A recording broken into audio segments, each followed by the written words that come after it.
Bonjour à tous, c'est Caroline de Palma, j'espère que vous allez bien. On se retrouve dans cette nouvelle vidéo YouTrading pour parler des 10 indicateurs les plus importants pour les banques centrales. C'est parti.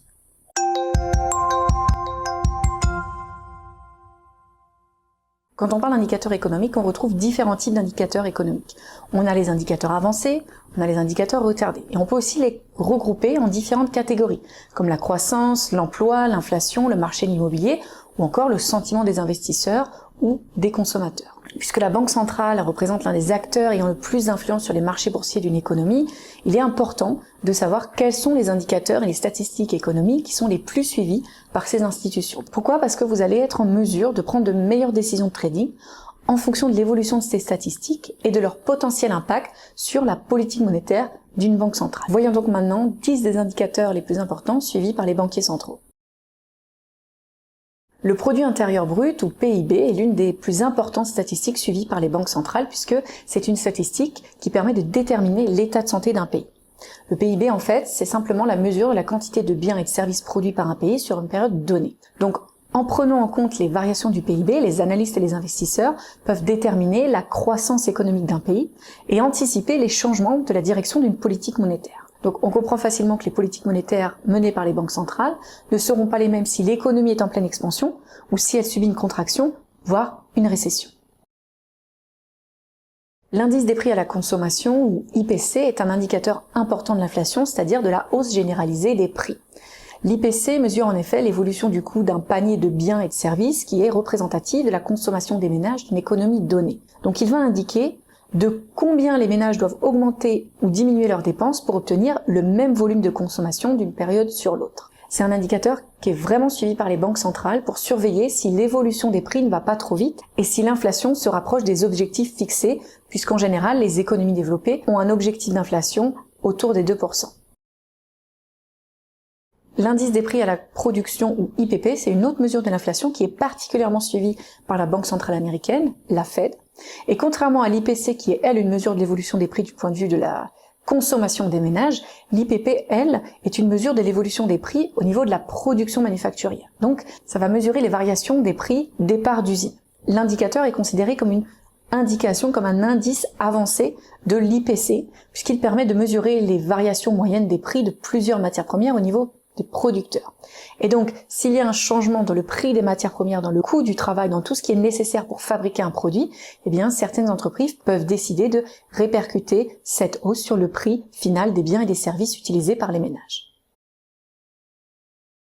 Alors, le rapport NFP, ou Non-Farm Payroll, c'est l'un des rapports sur l'emploi les plus suivis. Pourquoi ? Parce qu'il s'agit du rapport sur l'emploi de l'une des plus importantes puissances mondiales, à savoir les États-Unis. Donc ce rapport donne une idée de la santé du marché de l'emploi américain et permet à la Fed de déterminer si elle est dans la bonne direction pour atteindre son objectif de plein emploi. Alors au-delà de donner une idée de la création ou de la destruction d'emplois aux États-Unis sur une période donnée, en excluant bien sûr les emplois agricoles, les emplois du gouvernement, des ménages privés et des organisations à but non lucratif, le rapport NFP donne plusieurs autres informations, comme le taux de participation de la population, le taux de chômage, les gains horaires moyens ou encore le nombre d'heures travaillées dans une semaine. Continuons avec les chiffres de l'emploi. Le taux de chômage, c'est l'une des mesures du marché du travail les plus regardées, parce qu'elle permet aux économies de déterminer au final leur capacité ou incapacité à créer des emplois pour ceux qui veulent travailler. Le taux de chômage est généralement obtenu en divisant le nombre de chômeurs en pourcentage par le nombre total de personnes de la population active. Il faut aussi savoir que le taux de chômage, c'est un indicateur qui est généralement considéré comme retardé, qui va augmenter ou diminuer en fonction de l'évolution des conditions économiques du pays analysé. Certaines banques centrales, comme la Fed, ont d'ailleurs un objectif de plein emploi, en plus de leur objectif de stabilité des prix, et actuellement, la Fed estime qu'une situation de plein emploi est autour des 4% de taux de chômage. Les dépenses de consommation montrent le niveau des dépenses de consommation des ménages pour qu'ils puissent obtenir les biens et les services nécessaires à leurs besoins.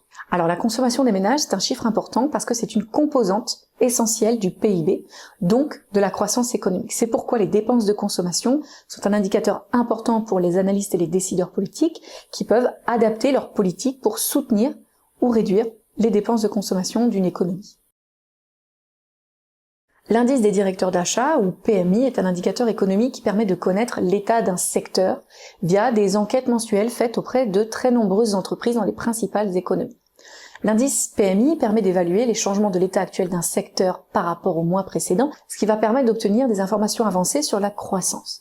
Ce rapport montre plusieurs variables, mais les plus importantes sont la mesure de l'activité, le niveau des nouvelles commandes, le niveau des stocks, l'évolution de l'emploi ou encore l'évolution des prix. L'indicateur de confiance des ménages ou de confiance des entreprises est un indicateur synthétique qui va permettre d'évaluer le niveau de confiance de ces acteurs envers l'économie en général. Donc ces indicateurs permettent d'anticiper le niveau de consommation des ménages, mais aussi les plans d'investissement et les plans d'embauche des sociétés pour l'avenir. Et donc tout changement dans ces mesures va permettre aux acteurs majeurs d'adapter leur politique et donc d'influencer les différentes classes d'actifs. La balance commerciale est une mesure qui va refléter les échanges commerciaux d'un pays avec un autre pays puisqu'elle représente la différence entre les exportations et les importations de biens et de services. À savoir que certains pays comme la France ne prennent en compte que les biens. Alors si le solde de la balance commerciale est excédentaire, ça va signifier que les exportations sont plus importantes que les importations. Et à l'inverse, lorsque le solde est déficitaire, ça signifie que les importations sont plus importantes que les exportations. Cette statistique est importante puisque elle va influencer la croissance d'un pays puisqu'elle fait partie du calcul de la mesure du PIB. D'après l'INSEE, une construction est considérée comme mise en chantier ou commencée quand le maître d'ouvrage fournit une déclaration d'ouverture de chantier.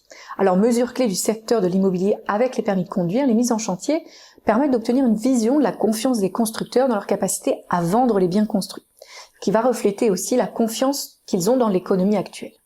Cette mesure permet également d'avoir une idée de l'évolution de la demande de logement, qui va généralement de pair avec la santé d'une économie donnée. Il faut aussi noter qu'une fois vendus, les logements vont entraîner de nombreuses possibilités de dépenses pour les ménages et donc soutenir la croissance économique d'un pays. Voilà, vous en savez un peu plus sur 10 indicateurs économiques importants que les banques centrales surveillent pour adapter leur politique monétaire. Donc vous allez pouvoir vous aussi les suivre et mieux les comprendre lorsque vous tradez, puisque chacune de ces publications peut entraîner une certaine volatilité. Alors merci d'avoir regardé cette vidéo jusqu'au bout et à bientôt sur YouTrading.